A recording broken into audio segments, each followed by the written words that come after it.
Bonjour les polis-investisseurs, bienvenue sur cette nouvelle vidéo dans la séquence qui porte sur le financement bancaire. Et dans cette vidéo, nous allons parler de la garantie que les banques demandent pour pouvoir tout simplement vous financer dans des conditions qui viennent les rassurer. Mais avant d'aller plus loin, n'oubliez pas, vous abonnez, vous activez la cloche, vous pouvez même laisser un commentaire si vous avez des questions en lien avec la vidéo et nous y répondrons.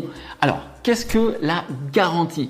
Quand vous allez voir la banque pour financer votre projet immobilier, celui qui va vous apporter une rentabilité extraordinaire, la banque analyse plusieurs choses. L'analyse en risque qui porte sur l'individu, le projet, l'analyse commerciale et puis après il y a les conditions dans lesquelles elle va vous prêter. Les conditions dans lesquelles elle va vous prêter, il y a une thématique qui est importante, c'est la garantie. Qu'est-ce que c'est la garantie? C'est finalement une garantie, une assurance que la banque prend si vous ne remboursez pas le prêt, qu'elle pourra activer pour se rembourser. Donc vous verrez que la banque a différents niveaux.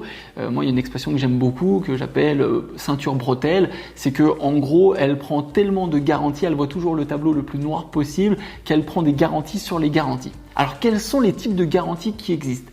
Alors, il y a plusieurs catégories. Première catégorie que nous allons appeler les garanties réelles. Dans le cadre des garanties réelles, il y a l'hypothèque et il y a l'inscription au prêteur de deniers, l'IPPD. Qui ont deux fonctionnements différents mais qui vont porter sur finalement le projet, le bien immobilier en soi. L'hypothèque est une garantie qui pourra porter à la fois sur des biens qui existent, comme un bien immobilier, et également sur des travaux, mais également des frais annexes. Par exemple, les frais d'agence immobilière, les frais de dossier, les frais de garantie, et ainsi de suite. Donc ça, c'est la garantie réelle qui concerne l'hypothèque. Concrètement, avec l'hypothèque, on peut tout garantir. Et c'est la raison pour laquelle, parfois, la banque, en dernier recours, elle utilise l'hypothèque. Je vais y revenir après. Ensuite, toujours dans les garanties réelles, il y a l'IPPD, l'inscription au prêteur de privilège de deniers.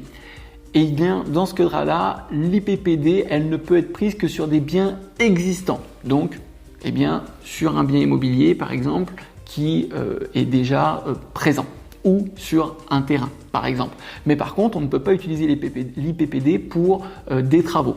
Ce qui conduit dans certains projets à avoir, par exemple, imaginez, on a une acquisition plus des travaux, on pourrait avoir une IPPD plus une hypothèque, ou nous pourrions avoir une hypothèque sur l'ensemble. Alors, habituellement, c'est plus intéressant de prendre une IPPD, ça coûte moins cher. Et c'est la raison pour laquelle vous devez savoir qu'elle existe pour pouvoir être force de proposition à la banque.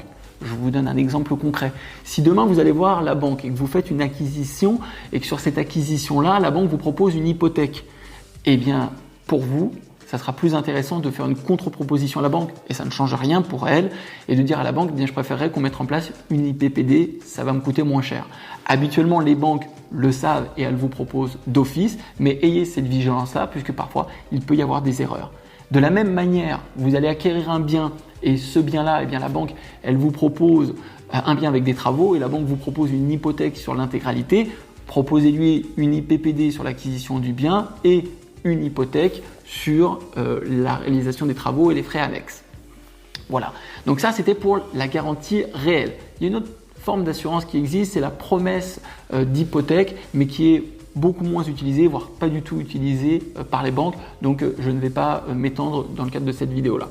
Ensuite, il y a les organismes de caution. Et là, il y a deux organismes finalement qui se séparent. Il y a un organisme que je vais appeler mutualisme, qui est finalement le crédit logement auquel la majorité des banques souscrivent et qui est très intéressant pour vous puisque le crédit logement sous certains critères va se porter garant sur votre projet immobilier et ça va rassurer la banque. Pourquoi? Parce que dans le cadre d'un litige avec la banque, après 2 incidents de paiement, la banque sera en droit de demander le remboursement anticipé du prêt, donc d'exiger que vous remboursiez le prêt.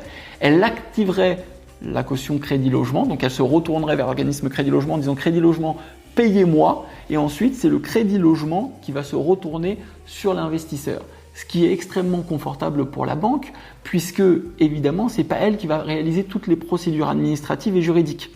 Donc la banque, elle est très heureuse quand elle arrive à obtenir une garantie crédit logement, contrairement à une garantie réelle, hypothèque ou IPPD, parce que dans le cadre des garanties réelles, c'est elle qui serait la banque, qui serait obligée d'entamer des démarches pour faire valoriser le bien, mettre le bien aux enchères et récupérer une partie ou la totalité de ce pourquoi elle vous a prêté de l'argent. Donc crédit logement, ça rassure la banque.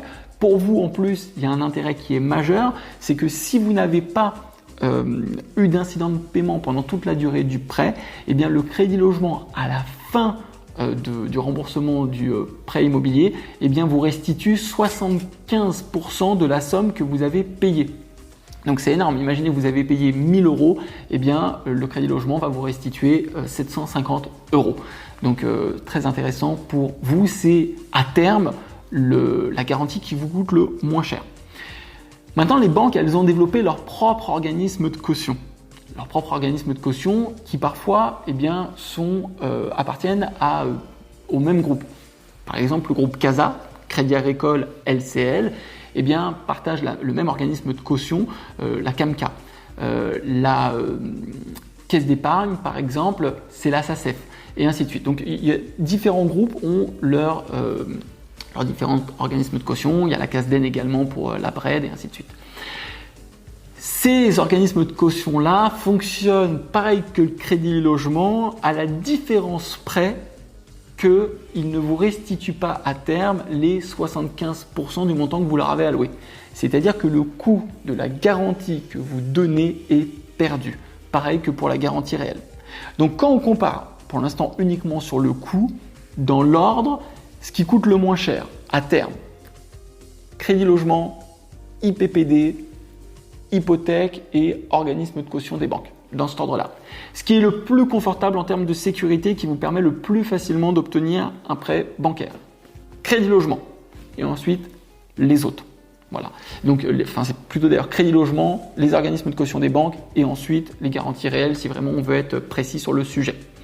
Maintenant, qu'est-ce qui est négociable et quel est le coût? Alors le coût, il est toujours calculé avec un coût minimum pour les organismes de caution, mais par contre, par rapport à la garantie réelle, c'est toujours sur le montant emprunté. C'est un pourcentage qui est généralement plus de 1%. Maintenant qu'on a une notion de comment ça se calcule, qui est-ce qui est le plus cher et le plus intéressant pour vous, investisseurs, qu'est-ce qui lui permet le plus facilement d'obtenir son financement, eh bien, il est question de se poser qu'est-ce qui peut être négocié. Est-ce que le crédit logement, on peut négocier son coût? La réponse est non. Est-ce que nous pouvons négocier le coût des garanties réelles, hypothèque et IPPD? La réponse est non. Est-ce que nous pouvons négocier le coût des garanties proposées par les banques? La réponse est oui. Alors je sais qu'il y a des conseillers bancaires qui vont dire non, je sais qu'il y a des clients qui vont dire non, mais je vous le dis, pour avoir accompagné des milliers d'investisseurs, oui, il est tout à fait possible de négocier, même si ce sont des entités qui sont différentes. Rappelez-vous, je vais prendre l'exemple de la Caisse d'épargne, que la Caisse d'épargne, c'est une banque, elle détient du coup un organisme de caution qui s'appelle la SACEF, donc c'est comme si elle retirait de sa poche gauche pour se mettre dans la poche droite quand elle vous facture quelque chose. Et je l'ai déjà vu à plusieurs reprises, ces coûts-là sont bien négociables, j'insiste dessus. La banque vous dira non, mais oui, c'est bien le cas. Maintenant que ça s'est dit, encore une fois, pareil que pour les frais de dossier, est-ce que ça vaut le coup de se battre pour faire baisser les coûts de garantie? En réalité, pas tellement, parce que ça ne va pas avoir un gros impact soit sur le taux annuel effectif global, qui pourra avoir une conséquence sur le taux d'usure, ça ne va pas avoir un gros impact sur votre taux d'endettement, voire pas du tout dans ce cadre-là.